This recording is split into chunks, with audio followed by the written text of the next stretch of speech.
지금은 학교에서 운동회 하는 것을 보기가 뭐 코로나 때문에 쉽지는 않지만 코로나 이전에도 그 기존의 그 운동회하고는 좀 다른, 요즘 운동회는 뭐 거의 뭐 레크레이션 정도의 수준의 운동회를 하는데, 예전에는 정말 그 올림픽과 같은 그런 운동회를 했었습니다. 운동회, 초등학교 운동회가 시작이 되면 온 동네가 난리였습니다. 축제와 같았던 그런 기억이 있습니다. 저만 그런가요? 아마 저와 비슷한 나이 또래에 계신 분들, 그리고 그 이상의 나이를 갖고 계신 분들은 아마 다들 이해하실 거예요. 막 진짜 온 동네 사람들이 총 동원돼서 그 운동장 장식하는 것도 같이 도와주고, 그리고 할아버지 할머니까지 같이 와서 김밥 먹고 맛있는 거 먹으면서 내 손주 내 자녀 운동하는 모습, 경기하는 모습, 그리고 뭐죠, 그 운동 경기 하기 전에 뭐 기마전 같은 것도 했던 기억이 나는데, 그런 것도 하고 보고 그러지 않습니까? 그래서 그거 준비하느라고 몇 개월을 연습하는, 그, 그 땡빛에서 연습했던 그런 기억이 나는데요. 근데 운동의 꽃은 뭐니 뭐니 해도 그 계주 아니었겠습니까? 그래서 계주는 항상 마지막에 있었던 기억이 납니다.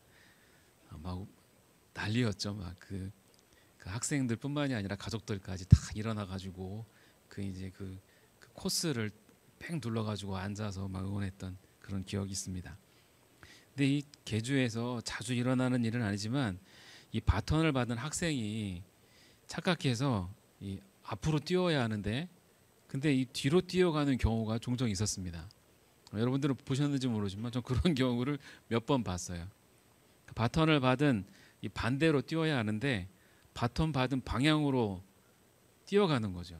보통 이제 손을 뒤로 하고서 바톤을 이렇게 받지 않아요. 근데 바톤을 뒤돌아서서 받는 경우가 있어요. 근데 그러면 착각을 하게 되죠. 바톤을 받고 그냥 냅다 앞으로 뛰어버리는 거예요. 1등을 달렸어도 그 팀은 질 수밖에 없는 거죠. 방향이 잘못되면 아무리 기록이 좋아도 경기에서 이길 수가 없습니다. 요즘 중국 베이징에서 동계올림픽이 한창 진행되고 있는데, 우리는 그것을 목도하고 있지 않습니까? 심판의 오심으로 인해 결승 진출이 좌절되거나 잘못된 판정으로 또 금메달을 잃는 경우도 있고요. 또 약물로 몸을 키운 선수들이 메달을 따는 등과 같은 일들이 사실 올림픽에서 일어나지 않아야 할 일들이 지금 일어나고 있는 것을 보게 됩니다. 무엇보다 공정하고 정정당당해야 하는 올림픽이어야 하는데 불공정한 그러한 올림픽이 되어지고 있습니다. 메달을 따는 것보다 중요한 것은 공정하고 정정당당한 그러한 스포츠맨십이 무엇보다 중요한 것이 바로 이 올림픽인데, 그렇지 못한 그 바른 경기가 진행되지 않는, 그래서 실망하고 좌절하는 많은 선수들의 눈물을 보게 됩니다. 근데 기도도 마찬가지입니다. 기도는 그리스도인과 뗄래야 뗄 수 없는 그런 관계입니다. 기도를 적게 하는 그리스도인은 있어도 기도를 전혀 안 하는 그리스도인은 없습니다. 기도의 분량이 많고 그리고 적음이 다를 뿐이지 대부분 다 기도합니다. 뭐 식사 기도가 전부라고 해도 하루에 3번 끼니 때마다 기도하면 뭐 그것도 기도한다고 할 수 있지 않겠습니까? 그리스도인에게 기도가 일상이 되다 보니까 방향을 잃는 기도를 하는 경우가 있습니다. 기도가 방향을 잃게 되면 허공을 떠돌아다니는 메아리처럼 될 수 있습니다. 기도가 응답을 받아내는 것이 목적이 되어버린 지금, 바른 기도가 무엇인지 무엇보다 알아야 하는 그러한 필요성을 절실히 느끼게 되는 때를 우리는 살아가고 있다고 생각합니다. 우리의 기도가 바른 기도가 될 때 응답보다도 더 놀라운 은혜가 우리의 삶에 펼쳐지게 됩니다. 여러분들은 기도하면서 그 놀라운 은혜가 여러분들의 삶 속에 펼쳐지고 계십니까? 오늘은 지난주에 이어서 본문 말씀을 통해서 바른 기도가 무엇인지를 계속해서 살펴보도록 하겠습니다. 첫째로, 바른 기도는 응답의 주권이 하나님께만 있음을 믿는 기도가 바른 기도라 할 수 있습니다. 7절입니다. 우리 함께 좀 읽어볼까요? 시작. 또 기도할 때에 이방인과 같이 증언부언하지 말라. 그들은 말을 많이 하여야 들으실 줄 생각하느니라. 7절에 보면 이 증언부원이라는 단어가 나오는데 이 단어가 헬라어로 바톨레게오라는 단어입니다. 이 단어는 의미 없는 말의 반복이나 그리고 의미 있는 말을 쓸데없이 반복한다라는 그러한 뜻을 갖고 있습니다. 증언부원하는 기도는 당시 누구의 기도였냐면 이방인의 기도였습니다. 그들은 말을 반복하여서 그들의 신에게 기도하였습니다. 예수님이 증언부원하지 말라는 것은 그들처럼 기도하지 말라는 것인데요. 그럼 그들의 증언부원하는 기도가 어떤 기도였을까요? 열왕기상 18장에 보면 아주 자세하게 우리에게 소개해주고 있습니다. 열왕기상 18장에 보면 갈멜산에서 엘리야와 바알의 제사장 450명과 대결하는 장면이 나옵니다. 엘리야가 갈멜산 정상에서 서로의 신에게 제단을 쌓고 송아지로 각을 떠서 그 위에 올려놓은 후 기도하여 하늘에서 불이 내려오게 하는 신이 참신이다 라고 하면서 바알의 제사장들에게 도전장을 내밉니다. 바알의 제사장들이 먼저 제단을 쌓고 송아지를 잡아서 각을 떠서 그 위에 올려놓고 자신들이 믿는 바알에게 기도합니다. 그들의 기도가 열왕기상 18장 26절에 기록되어져 있습니다. 그들이 받은 송아지를 가져다가 잡고 아침부터 낮까지 바알의 이름을 불러 이르되 바알이여 우리에게 응답하소서 하나 아무 소리도 없고 아무 응답하는 자도 없으므로 그들이 그 쌓은 제단 주위에 뛰놀더라 라고 말씀합니다. 그들이 아침부터 오후 내내 바알이여 우리에게 응답하소서 바알이여 우리에게 응답하소서라는 이 기도를 반복해서 기도했습니다.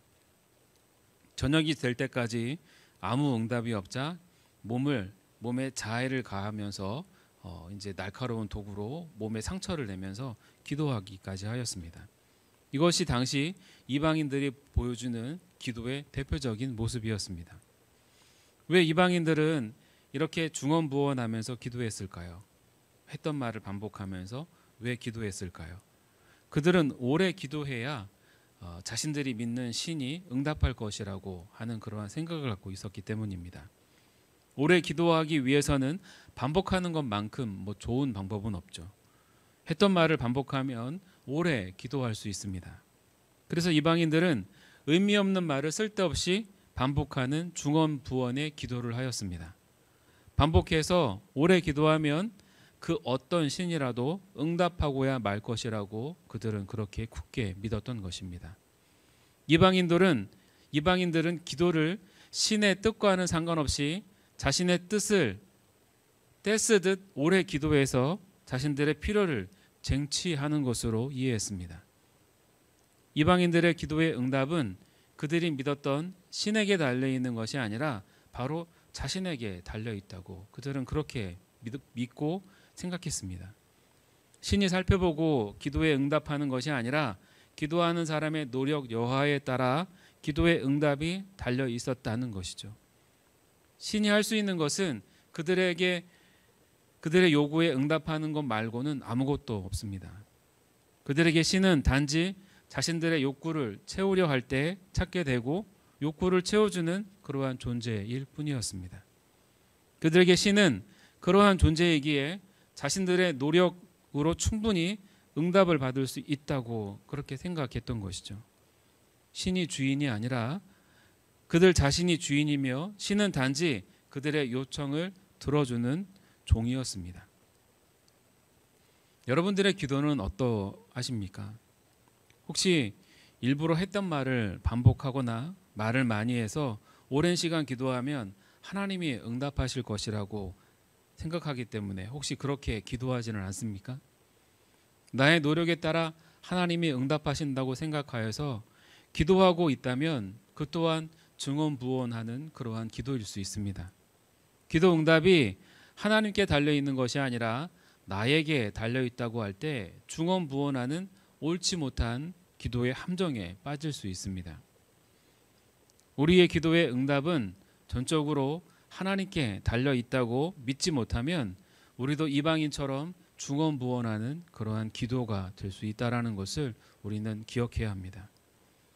예수님께서 그렇다고 해서 반복하는 기도나 오래 기도하는 것이 잘못되었다고 말씀하시는 것이 아닙니다.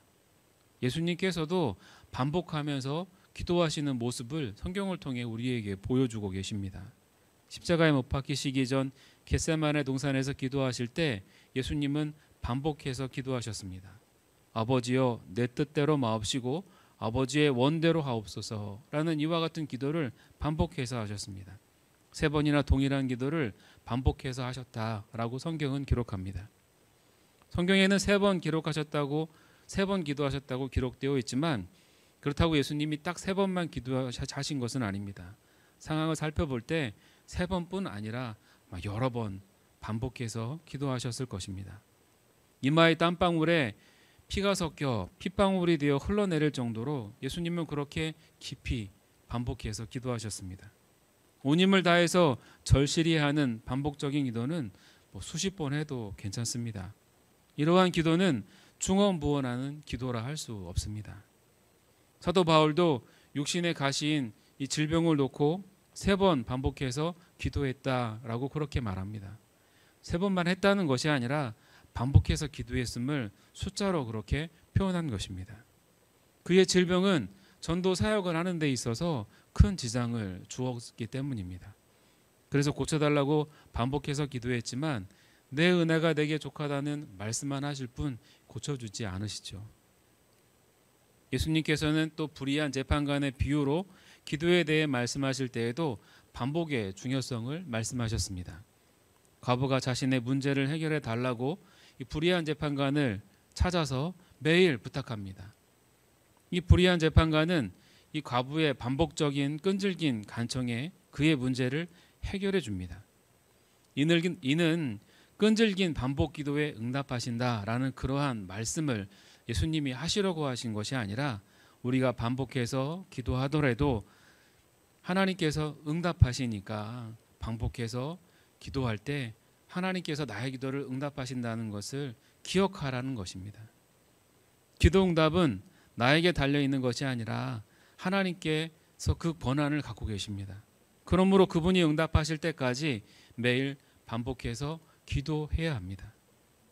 그래서 기도는 인내가 필요한 것입니다. 예수님은 기도하되 구하고 찾고 두드리라 라고 말씀하셨습니다. 언제까지 기도하라고 말씀하시냐면 열릴 때까지 기도하라는 것입니다. 문이 열릴 때까지 두드리듯이 기도에 응답하실 때까지 기도하라는 그러한 말씀입니다. 주님이 우리의 기도에 응답하시는 분이기 때문에 너희는 기도할 때 응답할 때까지 기도하라고 말씀하신 것이죠. 어떤 분들은 믿음을 말하면서 하나님을 믿지 못하니까 자꾸 반복해서 기도하는 거 아니냐라고 그렇게 말합니다.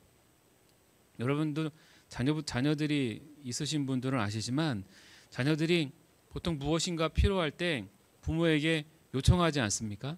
그러면 부모에게 딱 한 번만 요청하고 끝나는 자녀가 있나요? 저는 3딸들이 있지만 3딸들이 무엇인가 요청할 때 딱 한 번만 말하고 끝난 적은 없습니다. 귀에 딱지가 붙을 정도로 수없이 반복하면서 저에게 요청을 하는 건 보았어도 딱 한 번만 요청하진 않습니다. 왜 그렇게 수없이 반복해서 요청하는 걸까요? 이렇게 하면 아빠가 들어줄 거야 라는 믿음이 있기 때문 아닙니까? 제 자녀가 아닌 다른 사람이 저한테 이렇게 수없이 요청하지 않습니다. 왜냐하면 저를 신뢰하지 않기 때문이죠. 저를 신뢰하기 때문에 부모에게 요청하는 것, 반복해서 요청하는 것입니다. 딱 한 번만 기도하는 것은 그거는 믿음이라 할 수 없습니다. 그렇게 기도하는 것은 응답받는 것에 대해서 기대하는 마음이 없기 때문 아니겠습니까? 기도 응답에 간절함이 없으니까 딱 한 번만 기도하고 마는 것입니다. 기도 응답에 관심이 없는 사람이 어찌 믿음이 있다고 말할 수 있겠습니까? 하나님을 믿지 못하니까 한 번만 기도하고 마는 것입니다. 그러므로 우리가 응답하실 하나님, 그 하나님이 나의 하나님이라는 것을 믿는다면 포기하지 말고 하나님께서 응답하실 때까지 반복해서 기도해야 하는 것이죠. 또한 오래 기도하는 것은 나쁜 것이 아닙니다. 오래 기도하는 것 좋은 것입니다. 우리가 세상에서 실패하는 요인은 기도하지 않거나 또 적게 기도하기 때문입니다. 우리가 능력 있는 그리스도인으로서 세상 속에서 영향력을 끼치지 못하는 것도 우리의 기도가 없거나 또 적게 기도하기 때문이라 할 수 있습니다. 우리가 세상에서 승리하고 그리고 하나님의 능력이 나타나는 그리스도인이 되기 위해서는 오래 기도하는 기도의 사람이 되어야 합니다. 종교 개혁가 마틴 루터의 기도에 대한 그의 고백입니다. 나는 하루 24시간이 부족한 사람이었습니다. 비텐베르크 대학에서 박사학위를 받은 후 성서학 교수가 되어 강의와 설교를 시작하였습니다. 강의 준비를 위해 밤잠을 줄이고 성경을 연구했으며 시편과 로마서, 히브리서 등 주석을 집필하였습니다. 또한 수도원 연구 책임자라는 직책과 11개 수도원을 관리하는 교구장이 되어 해야 할 일은 셀 수 없이 늘어났습니다. 거기에다가 로마 교황청의 폐단을 폭로하면서 종교 개혁을 시작했는데 쉴 새 없이 치열한 논쟁을 벌이며 논문을 써서 세상에 발표했습니다. 정말 그때는 하루하루가 어떻게 지나는지 모를 정도였습니다. 그러면서 국민들을 위해 독일어 신약성서 번역도 시작했습니다. 계속해서 해오던 책을 쓰는 일과 찬양 작곡도 결코 쉬지 않았습니다.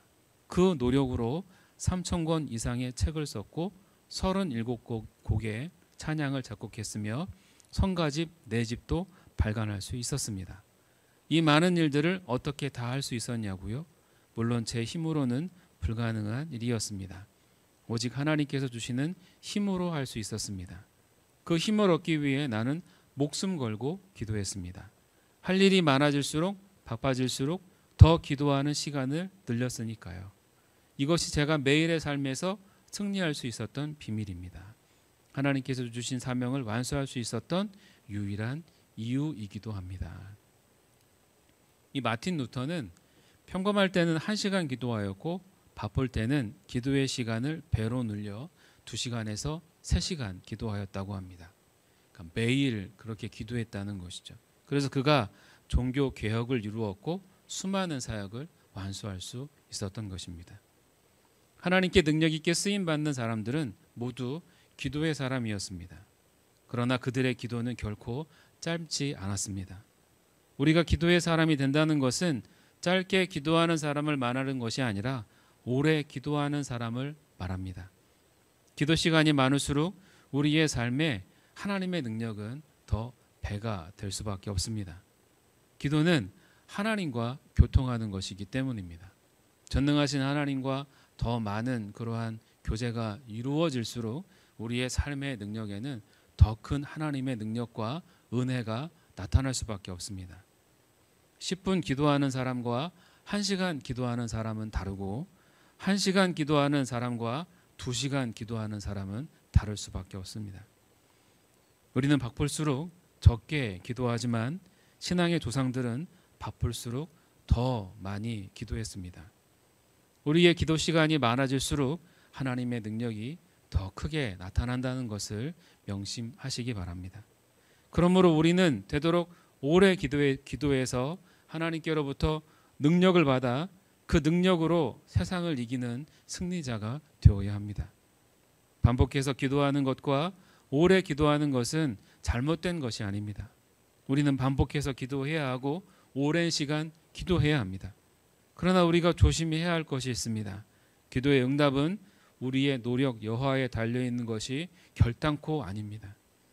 만일 내가 40일 기도해서 100일 기도해서 또는 수십 년 기도해서 응답되었다고 착각한다면 내 기도로 하늘 보좌를 움직일 수 있다고 말하는 그러한 교만한 사람이 될 수밖에 없습니다.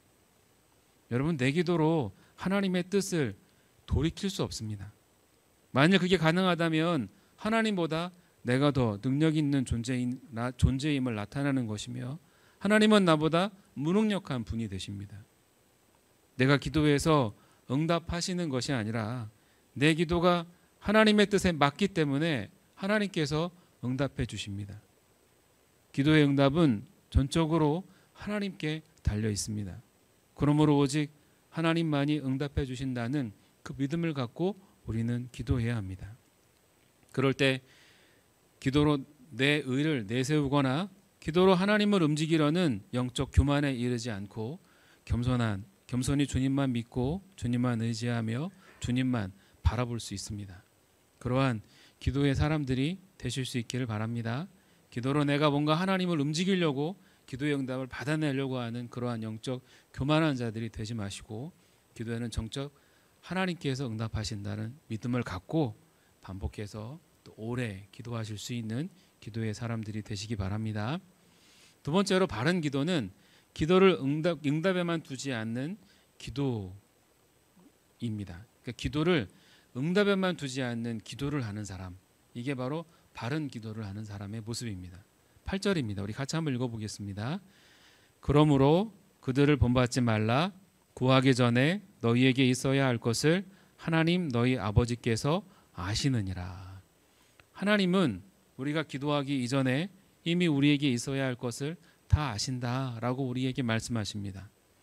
하나님이 우리에게 필요한 것을 다 알고 계신다면 왜 기도하라고 하실까? 그냥 알아서 주시면 되지 않나, 이런 생각을 갖게 됩니다. 기도할 필요가 없는데 왜 기도하라고 하시는지 도통 이해가 되지 않습니다. 왜 하나님께서 다 아시는데 우리에게 기도하라고 말씀하시는 걸까요? 하나님께서 우리의 필요를 다 알고 계시다는 것만큼 여러분 큰 위로가 없습니다. 만일 하나님께서 우리가 필요로 하는 것을 모르시는 분이라면, 그래서 기도로 알려드려야 한다면 어찌 그 하나님을 전능하신 하나님이라 할 수 있으며 그와 같은 무능력한 분에게 우리의 필요를 구할 수 있겠습니까? 우리의 필요를 다 알고 계시는 전능하신 분이기 때문에 그분께 기도할 수 있는 것이고 그분이 기도하라 라고 말씀하시는 것입니다. 만일 다 알고 계시지만 우리가 기도하지 않고 있을 때 하나님께서 우리의 필요를 채워주신다면 그럼 우리는 어떠한 삶의 방향으로 나아갈까요? 내가 뭔가 노력해서 얻은 것이라고 생각하지 않겠습니까? 그러나 우리가 기도함으로 말미암아 하나님께서 우리의 필요를 채워주실 때에는 하나님이 나의 필요를 채워주셨구나 라고 하는 그러한 믿음의 눈으로 하나님을 바라보게 됩니다. 그럼 우리의 믿음의 눈금이 더 하나 둘 커지게 되어지는 것이죠. 또한 우리의 필요를 다 알고 계시지만 기도하라고 하시는 것은 그분에게만 선한 것을 바라고 기대할 수 있기 때문입니다. 우리는 어떤 것이 선한 것인지 어떤 것이 악한 것인지 우리는 잘 모릅니다. 응답이 있는 것이 선한 것인지 또 응답을 안 해주시는 것이 선한 것인지 우리는 모릅니다. 그래서 다 알고 계신 주님께 모든 것을 다 맡겨야 하는 것이죠. 만일 하나님이 그러한 분간 없이 우리의 기도를 모두 다 응답하신다면 그렇다면 우리가 살아가는 이 세상은 어떻게 될까요? 브루스 올마이티라는 영화가 있습니다. 주인공이 하나님을 만납니다. 근데 하나님이 힘들다고 휴가 가신다고 하시면서 주인공에게 하나님의 역할을 맡깁니다. 알겠다고 답하자 갑자기 수많은 사람들의 기도 소리가 막 들려오는 겁니다. 매일 아침마다 들려오는 기도 소리가 귀찮아서 컴퓨터로 처리하도록 바꿔놓았습니다. 응답해야 하는지 거절해야 하는지 컴퓨터로 확인하고 이제 이 주인공이 체크합니다. 체크하면 그러면 응답이 되는 거고, 그리고 거절에 체크하면 이루어지는 거예요. 매일 그 일을 하는 것도 귀찮아서 이 주인공이 어떻게 하냐면 그냥 모두 응답에 체크해버려요. 어떻게 되었을까요? 뭐 난리도 그런 난리가 없습니다. 그 복권에 당첨되게 해달라고 기도했던 사람들이 복권에 1등에 당첨됐어요. 돈을 얼마씩 받았을까요? 1달러씩 받는 거예요. 모든 사람들이 다 1등에게 해달라고 기도하니까 응답하니까 돈이 다 나눠질 수밖에 없지 않습니까? 모든 질서가 깨지고 도덕과 윤리가 엉망진창이 된 세상이 되었습니다. 우린 그런 세상을 뭐라고 얘기하죠? 지옥과 같은 세상이라고 얘기하죠. 네, 맞습니다. 지옥이 되어버린 거예요. 만약 우리 하나님이 그런 분이라면 이 세상은 벌써 그런 지옥이 되어버렸을 겁니다. 그런데 하나님은 무엇이 선하고 무엇이 악한 것인지 아시는 분이십니다. 우리의 필요를 다 알고 계시지만 우리가 기도한다는 것은 하나님께만 모든 선한 것을 기대할 수 있다는 그러한 선언과도 같은 것이죠. 그래서 그분께 모든 것을 다 맡기고 기도하면 그분이 알아서 선한 것에 대해서 응답하시고 선하지 않은 것에 대해서는 응답하지 않는 겁니다. 응답하지 않더라도 그 자체가 또한 우리에게 응답인 것이죠. 칼빈은 이 말씀에 오늘 본문에 대해서 이렇게 말하고 있습니다. 믿는 자들은 하나님께 알려지지 않은 것들을 알리거나 그분의 의무를 행하시도록 자극하거나 혹은 마치 그분이 내키지 않아 하시는 것처럼 그분을 강권할 목적으로 기도하지 않는다. 이와 반대로 그들은 자신을 일깨워 하나님을 찾도록 하기 위해 자신의 믿음을 행사하여 하나님의 약속을 묵상하기 위해 자신의 염려를 주의 품에 쏟아버림으로써 염려에서 벗어나기 위해 기도한다. 한마디로 말해서 그들은 자신들을 위해서나 다른 사람들을 위해서나 오직 하나님께만 모든 선한 것을 바라고 기대할 수 있다고 선언하는 것이다. 우리의 필요한 모든 것을 알고 계시지만 우리에게 기도하라고 하신 것은 기도에는 응답이라는 복 말고도 다른 복이 많이 있기 때문입니다. 루터는 그것을 다음과 같이 더욱 간결하게 표현했습니다. 우리의 기도로 우리는 하나님께 알리는 것보다 우리 자신에게 알리는 것이 더 많다. 그러니까 모든 것을 다 알고 계시지만 우리에게 더 많은 것을 주시려고 하나님께서 우리에게 기도하라고 말씀하신다는 것입니다. 기도를 내가 원하는 것을 요청하는 것으로만 생각하는 그리스도인들이 참 많습니다. 기도를 그렇게 단정 짓는다면 그 사람은 기도에 대해 전혀 모르는 것입니다. 그것은 기도를 단지 도깨비 방망이쯤으로 생각하는 것이죠. 이런 생각을 갖고 기도하면 응답이 없을 때 쉽게 실족해 버리고 맙니다. 기도를 했는데 아무런 응답이 없으니 하나님을 믿는 것에 대해 의구심을 갖고 심지어 교회를 등지기도 하는 것입니다. 시골 교회에서 목회할 때 교회를 잘 다니지 않으시는 분이 계셔서 그래서 신방을 갔습니다. 근데 이분이 하시는 말씀이 교회 가서 기도하면 하나님이 응답하신다고 해서 그래서 교회 가서 기도하기 시작했다고. 큰딸이 암 말기인데 하나님께 기도하면 혹시 고쳐질 수 있을 것 같아서 이제 기도하기 시작했던 것이죠. 모든 예배 기도에 다 참석하셨습니다. 이 따님이 하셨으면 좋았을 텐데 근데 돌아가셨어요. 딸을 살리지 못하는 하나님이라고 믿을 필요 없다고 그때부터 교회를 나오지 않았다고 합니다. 여러분, 기도는 우리의 필요를 구하여서 응답받는 그러한 수단만이 아닙니다. 여러분, 기도할 때 응답 말고도 하나님께서 어떠한 은혜를 베풀어 주시는지 여러분 아십니까? 우리가 기도할 때 하나님께서는 하늘의 문을 여십니다. 우리가 기도할 때 우리의 필요를 채워주시고 우리가 기도할 때 주님의 말로 다할 수 없는 은혜를 공급해 주십니다. 여러분, 우리가 기도할 때 미워하는 마음이 사랑하는 마음으로 바뀝니다. 우리가 기도할 때 우울했던 마음이 평강으로 변화됩니다. 우리가 기도할 때 괴로웠던 마음이 기쁨으로 바뀝니다. 우리가 기도할 때 두려웠던 마음이 담대함으로 변화됩니다. 그리고 우리가 기도할 때 하나님의 음성을 듣습니다. 우리가 기도할 때 지금 나에게 필요한 것이 무엇인지, 어떤 태도로 나아가야 하는지, 무엇을 바꾸어야 하는지 알려주십니다. 깨닫게 하십니다. 나의 잘못이 무엇인지 지적해 주십니다. 우리가 기도할 때 무엇을 선택해야 하는지, 어떤 결정을 해야 하는지 알려주십니다.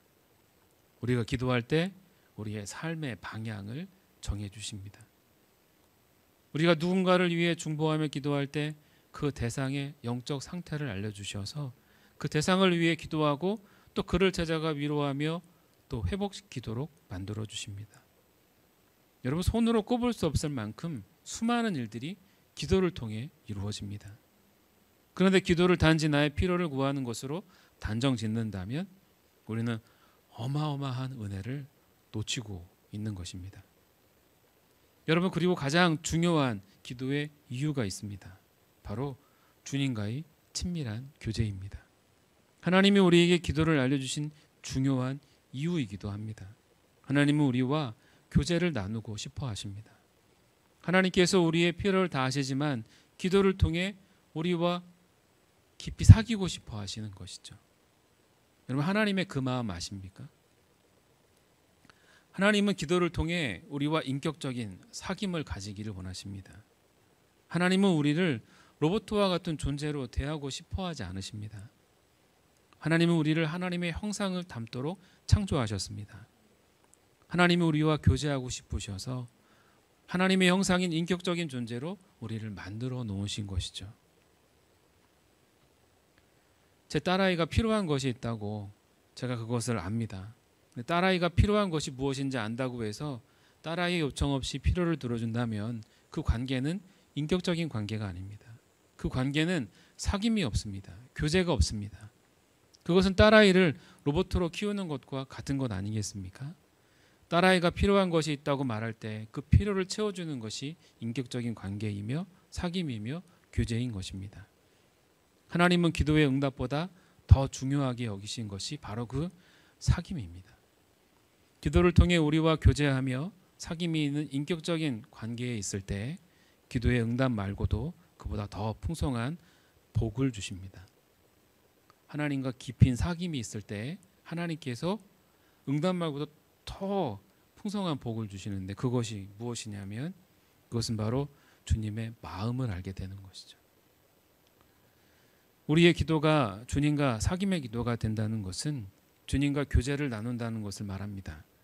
누군가와 교제를 나누면 그 사람을 이해하고 친밀해지고 또 그 사람의 마음을 알 수 있습니다. 우리가 기도로 하나님과 깊은 사귐으로 나아가면 하나님의 마음을 알게 되는 것이죠. 그러면 우리의 기도가 우리의 필요만을 위한 기도에서 주님의 뜻을 이루는 그러한 기도로 바뀌게 되어집니다. 구약의 사사기의 시작은 한나의 이야기로 시작합니다. 그녀는 엘가나와 결혼한 후에 자녀가 없어서 남편이 첩을 들이죠. 분인나라는 첩을 들여서 자녀를 낳게 됩니다. 자녀를 낳은 분인나가 본처 노릇을 하게 되면서 이 한나를 괴롭히자 자녀를 낳지 못한 한나의 괴로움과 고통이 더욱 커져갔습니다. 한나는 성전에 가서 하나님께 기도하죠. 처음에는 자신의 신세 한탄으로 시작한 그녀의 기도가 주님과의 깊은 교제로까지 나아가게 됩니다. 그때 한나는 하나님의 마음을 알게 됩니다. 당시 사사기 시대에는 하나님을 위해 살아가는 사람이 없었습니다. 한나는 그 하나님의 마음을 알게 된 것이죠. 그래서 자신에게 자녀를 주시면 주님께 드리겠다고 서원한 것입니다. 단지 자녀를 주면 하나님께 드리겠다고 지금 하나님과 거래하고 있는 것이 아닙니다. 하나님을 위해 살아가는 사람이 없는 시대를 한탄하시는 그 하나님의 마음을 알게 되어서 자신에게 자녀를 주시면 하나님을 위해 살아가는 자녀로 드리겠다고 기도한 것입니다. 우리의 기도가 주님과 깊은 교제로 나아갈 때 주님의 마음을 알게 됩니다. 예수님의 기도는 하나님과 깊은 교제의 기도였고 누구보다 하나님의 마음을 예수님은 잘 알고 계셨습니다. 그 하나님의 마음이 담긴 기도가 무엇이었냐면 바로 주기도문입니다.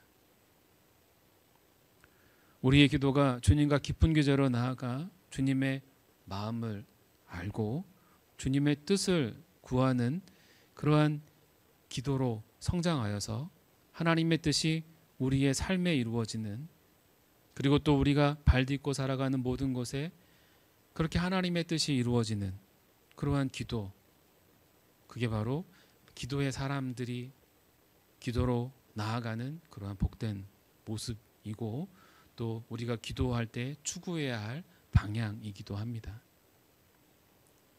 저 여러분 모두가 그러한 영적인 기도의 사람들이 되셔서 우리의 기도가 하나님의 뜻을 위해 구하는 그러한 기도로 나아가실 수 있는 그리고 그 기도를 통해서 또 하나님의 뜻이 우리가 발딛고 살아가는 모든 곳에 이루어지는 그러한 기도의 사람들이 다 되시기를 주님의 이름으로 축복합니다.